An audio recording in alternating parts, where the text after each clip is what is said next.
If your kid's struggling with sensory processing disorder, that can be a very stressful situation for not only the kid, but for the whole family as well.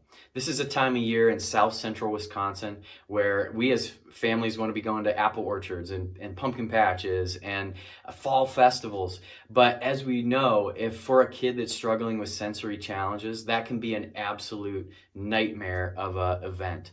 So in this video, I don't want to talk too much about what the effects of sensory processing disorder are. In fact, if your kid is struggling with sensory processing disorder, you probably know the effects better than anyone. And every kid is different. There's no one size fits all. Not every kid has the same sensory triggers. Every kid responds differently to that overwhelmed sensory stimulus. So I want to talk more in this video about the root cause of why kids have sensory overwhelm, sensory processing disorder. And most importantly, I want to talk about how can we measure that and how can we help fix the problem. So with kids with sensory processing disorder, sensory processing overwhelm or disorder is really just a brain that is overstimulated. Our brain has five senses. Our body has five senses. And we all know those five senses: smell, taste, touch, hear, and sight. And our brain is like an antenna. It is constantly receiving information from the environment 24/7. All right? Now, the difference between a kid with sensory processing disorder and a kid without sensory processing disorder is the baseline at which our nervous system is functioning. Somebody that does not struggle with sensory overwhelm, their baseline is down here.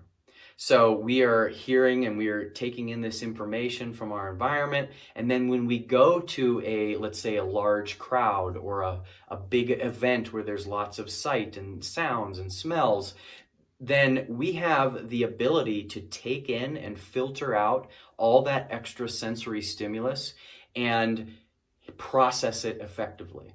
All right, we have a buffer zone, okay, if you think of that from a buffer zone of sensory stress. Now, a kid with sensory processing disorder, they don't have that buffer zone that another kid would have or another person would have. Their sensory overstimulus, their buffer zone and their baseline is up here. So they get to an overwhelming environment and it just sends them off the rails. Their brain can't process all that extra stimuli that it's receiving.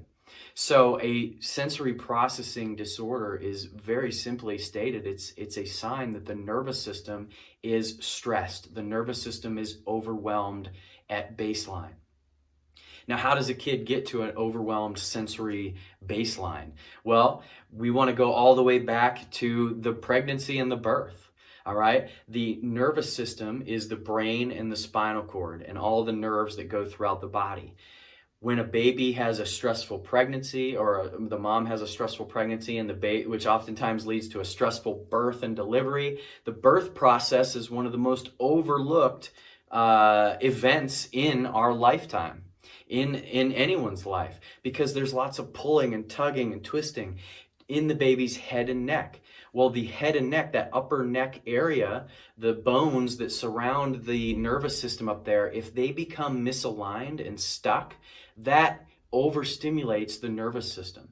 That doesn't just cause things like torticollis and lack of range of motion and all that, like what people think about when they think of the upper area being misaligned or subluxated would be the technical term for that. But what happens is the birth process causes the nervous system to become irritated, the nervous system to become stressed.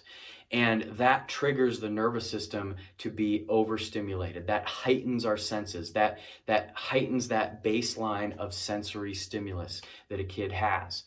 And then that's not to mention all the stresses after birth when you think about kids learning how to walk, how often they're falling down and bumping their head, and then you take into account the other stresses in life that cause tension and sensory overwhelm, like school and friendships in school and homework and all these other things that create stress in their central nervous system. So in our office, we have a the ability to measure how their central nervous system is handling stress. And that is with the 3 scans that you're going to see here on this video. We have the neurothermal scan. That shows us the level at which the nervous system is irritated or stressed or overwhelmed. This thermal scanner measures the surface skin temperature on the surface of the spine. And if there's an area where the nervous system is overstimulated or inflamed or irritated, it changes the temperature on the surface of the skin. That's what that neurothermal is picking up. The second scan is the the EMG scan.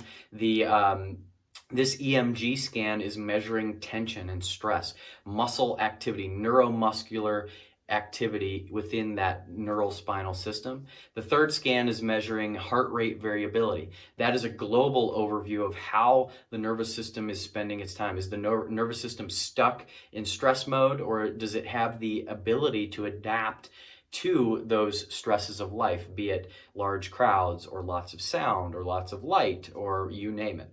So with those scans, that allows us as neurologically focused chiropractors to not treat your kid's sensory processing disorder, but it allows us to measure the depth at which the nervous system is overwhelmed and stressed. And as chiropractors, when we address the areas of the spine that are overstimulated, then we can calm the nervous system down. We can effectively get that nervous system's baseline from overwhelm down to normal. And when a kid's nervous system or an adult's nervous system or any patient's nervous system goes from a baseline that's overwhelmed already to a normal baseline, their nervous system and their brain is able to handle the extra stimulus better in life, whether it be large crowds or stress at school or sound at school or classmates making loud noises in class, whatever that extra sensory trigger is for your kid, then we can help their nervous system better adapt and better handle those sensory triggers.